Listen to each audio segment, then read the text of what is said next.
The discovery was 40,000. Every human, everyone listening today, I'm going to speak to you directly again, you have in your heart approximately 40,000 specialized cells that are like brain cells, but they're not in your brain. They're in your heart. They're called sensory neurites. So they are brain-like cells in the heart. They are concentrated in such a degree that they actually call this the little brain in the heart. So what does this mean? This isn't a metaphor. And I was just in Europe, and many of the people there, they said, well, you know, this is a metaphor, right? You're using this as an analogy. And I'm saying, no, this is literal.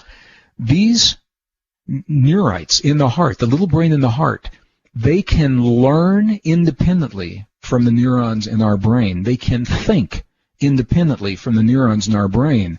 They can remember independently from the neurons in our brain, and they communicate with us separately from the neurons in our brain in a language that we may or may not recognize, because we are conditioned to see the world through our brain, and if we're lucky, at some point in our adult lives, we get to connect with our hearts. So we have now access to these sensory neurites. We can work with the brain independently of our heart, and I think most of us know how to do that very well. We can work with the heart independently of the brain.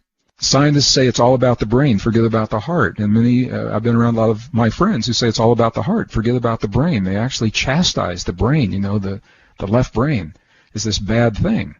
But here's what the science is showing us. Both of those ways of viewing ourselves are incomplete.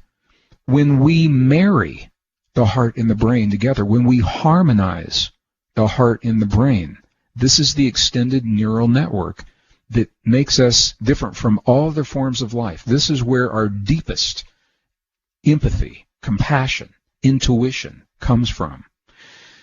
And so people say, well, why would you want to do something? You know, what would be the purpose of harmonizing your heart and your brain? But it means more if you know that there's something very, very special about this.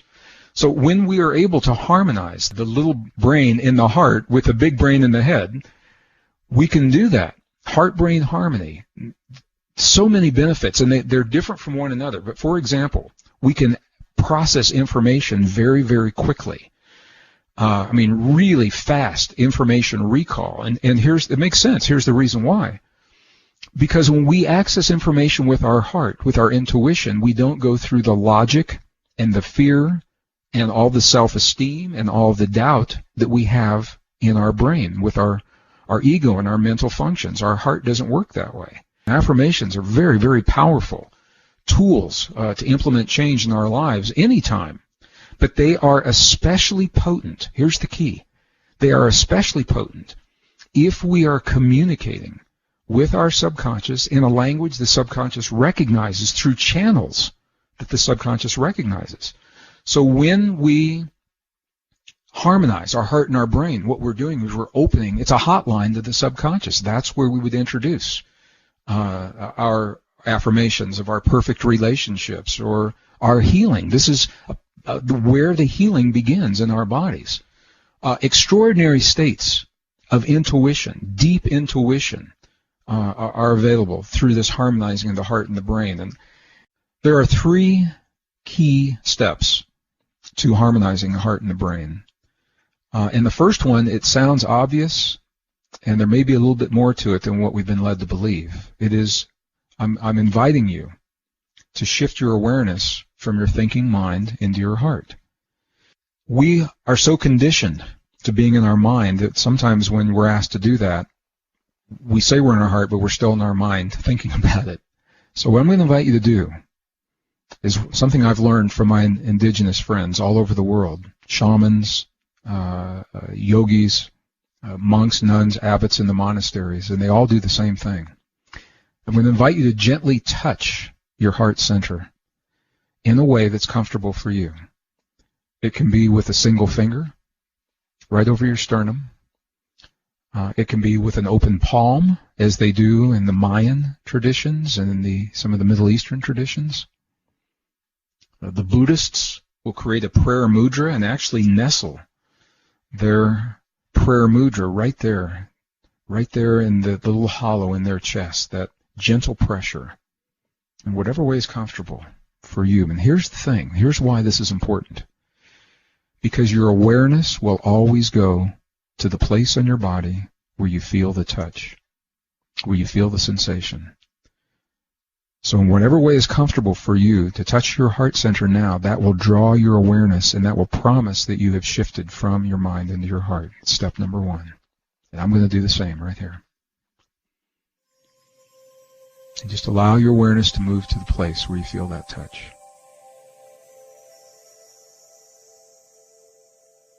And step number two is I'm going to invite you now, I'm going to invite you to slow your breathing just a little bit, to maybe 5 seconds on the inhale or 5 seconds on the out breath, the exhale, or whatever is comfortable for you. And here's why this is important. This sends a very, very powerful signal to your body. The first signal, shifting from your mind to your heart, that says I'm turning my attention inward. That's powerful. The second signal right now is when you slow your breathing. The only time you would breathe this way is when you are in a place where you feel safe. So you're telling your body, right now, I am in a place that's safe. And that frees your body to let go of the stress hormones and the feelings of stress. And when that happens, it awakens the healing chemistry, because your body can only do one or the other. So now that we're letting go of those stress hormones, we're now giving our body permission to awaken the healing chemistry in our bodies. Powerful immune response, anti-aging hormones, all of those.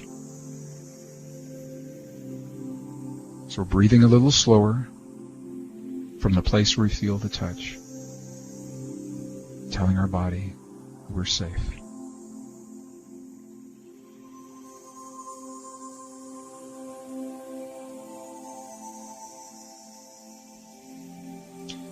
All right, the third step, this is very, very key, this is very powerful, very potent, is about feeling.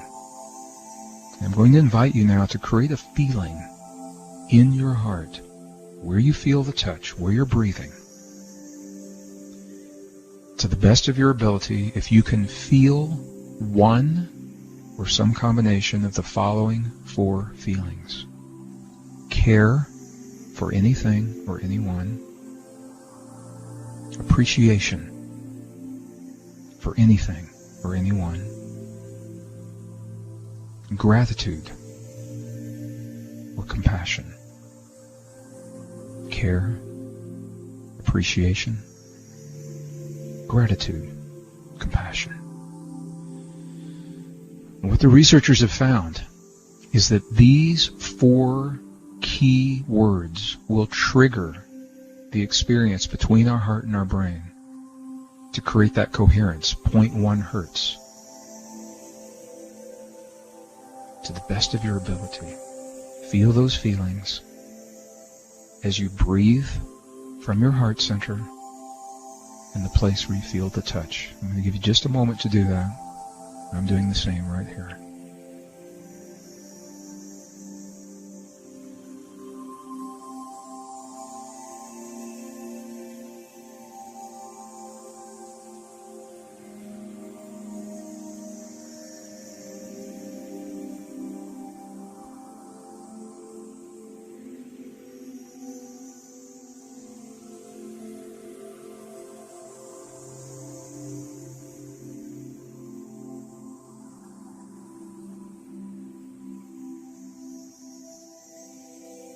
All right, and if you'll take one more deep breath, please.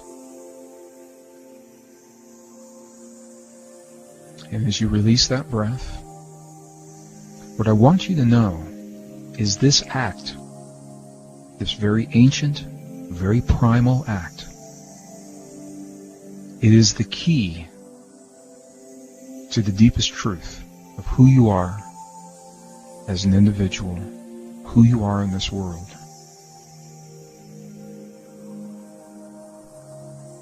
This is where the super learning comes from, or when you're working to solve or create something new, a new painting, a new piece of music, to write a book, to create poetry, something new. It comes from this deep space.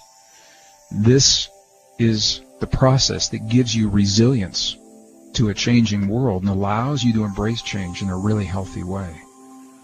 And once again, if you're not into any of those things, it is a trigger for over 1,300 biochemical reactions, from the anti-aging hormones that we didn't even really address in here today, but I do in the new books, to our immune response, cardiovascular health, all of these from this very simple, ancient, primal, and simple, easy act. So I invite you now to take one more deep breath. I'm doing the same, and release gently.